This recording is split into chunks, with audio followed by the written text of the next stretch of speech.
Urip iki mung titipan Gusti. Aja nganti kesusu ngoyak donya nganti lali marang sing maringi urip. Sing penting iling lan waspada. Amarga saben napasmu iku rejeki sing kudu disyukuri.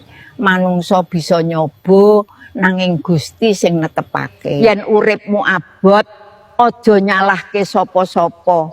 Kabeh wis ginaris. Sabar lan tetep ndonga. Amarga Gusti ora sare, ora bakal ninggal wong sing tetep iling marang jati. Urip iki sawang sinawang. Ora kabeh sing katon bahagia iku tenan bungah. Mula urip kanthi ikhlas, ndonga saben dina lan tresna wong liya. Ora ana sing njaluk dilahirke.